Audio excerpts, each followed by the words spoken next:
ఈరోజు ఆ ఈగల్ మనం స్థాపించిన దగ్గర నుంచి కూడా రవికృష్ణ గారిని మంచి ఎఫిషియెంట్ ఆఫీసర్ని కూడా దానికి డీజీ కింద ఏర్పాటు చేసుకొని మనం డిఐజీ కింద ఏర్పాటు చేసుకొని అక్కడి నుంచి కూడా మనం అందరం కూడా వర్క్స్ అనేవి స్ప్రెడ్ చేసుకోవడం జరిగింది.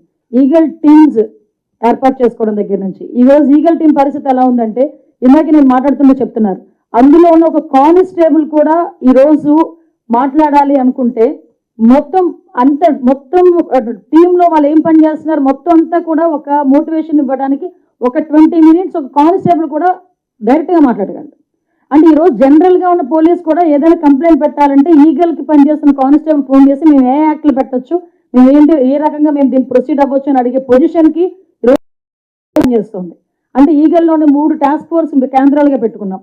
ఒకటి వైజాగ్, విజయవాడ అండ్ రాజమండ్రి. వైజాగ్ అక్కడ కూడా మనం ప్రత్యేకంగా టీం ఏర్పాటు చేసుకొని ఏదైతే మనకి ఏజెన్సీ నుంచి వస్తుందో గాంజాయి వస్తుంది సరఫరా అవుతుంది అనుకున్న ప్లేస్ని కొన్ని హాట్స్పాట్లు గుర్తించాం. ఈ విషయం కూడా ఇక్కడ మీకు ఒక విషయం కూడా చెప్పాలి, మేము అధికారంలోకి వచ్చిన నాటికి ఇంచుమించు మల్టిపుల్ వేస్ ఉన్నాయి ఏజెన్సీ నుంచి కిందకు వచ్చే వేస్. కానీ ఎన్ని చెక్ పోస్టులు ఉన్నాయా అని ఆ రోజు అడిగితే 4 చెక్ పోస్టులు ఉన్నాయండి అన్నారు. ఆ 4 చెక్ పోస్టుల దగ్గర కనీసం సిసి కెమెరాస్ ఉన్నాయా అంటే సిసి కెమెరాస్ లేవండి అన్నారు. అంటే అటువంటి పొజిషన్ నుంచి ఈరోజు చాలా వేరే సెక్టార్స్లో సిసి కెమెరాస్ ఏర్పాటు చేసుకోవటం, చెక్ పోస్టులు ఏర్పాటు చేసుకోవటం, ఎక్కడి నుంచి అయినా వస్తుంది గాంజా వస్తుందంటే ఇన్ఫర్మేషన్ మనం తీసుకోవటం, ఇమీడియట్గా దాన్ని పట్టుకొని వాళ్ళందరికీ కూడా కేసులు పెట్టడం. సుమారుగా చూస్తే జూన్ 2025 వరకు చూసుకుంటే 831 డ్రగ్ కేసులు నమోదు చేశాం. ఈ రోజుకి 2114 మందిని అరెస్టు చేయడం జరిగింది. 23,770 కిలోల గంజాయి ప్లస్ 27 లీటర్స్ యాషిష్ ఆయిల్ కూడా పట్టుకోవడం జరిగింది. 2093 వాహనాలు సీజ్ చేయడం జరిగింది. 8,200 మందికి అవగాహన శిబిరాలు ఏర్పాటు చేయడం జరిగింది.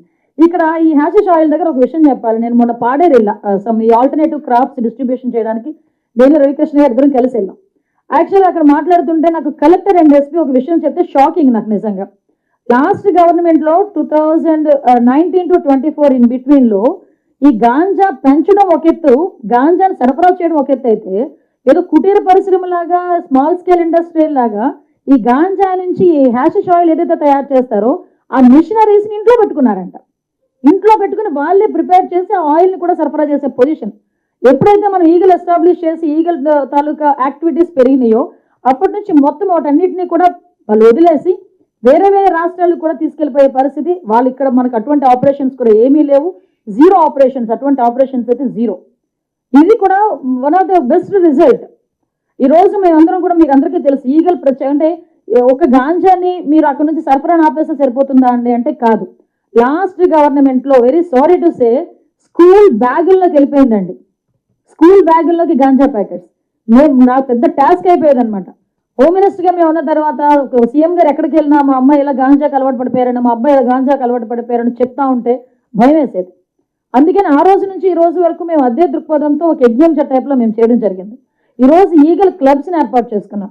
స్కూల్లో కూడా చిన్నపిల్లల స్థాయి నుంచి కూడా వాళ్ళందరికీ కూడా అవగాహన కల్పించాలని గౌరవ విద్యాశాఖ మంత్రి నారా లోకేష్ గారి ఆదేశాల మేరకు ప్రతి కాలేజీలోని ప్రతి స్కూల్లోని కూడా ఈగల్ టీమ్స్ పనిచేస్తున్నాయి. ఆ ఈగల్ టీమ్స్ కంపల్సరీగా డేకి ఒక్కసారైనా ఒక్కొక్క క్లాస్ తీసుకుని వాళ్ళు ఒక మోటివేట్ చేసే పరిస్థితి కనిపిస్తూ ఉంది. ఈగల్ టీమ్స్ ఏర్పాటు చేసుకోవడమే కాదు, ఈగల్ టీమ్స్ ద్వారా మనం అందరం కూడా వాళ్ళకి మోటివేట్ చేయడం ఒక ఎత్తు అయితే ఈరోజు స్పెషల్గా safe campus in operation safe campus అని చెప్పి ఈ మధ్య 1 వీక్ బ్యాక్ నుంచి ఈగల్ టీమ్ స్టార్ట్ చేసింది.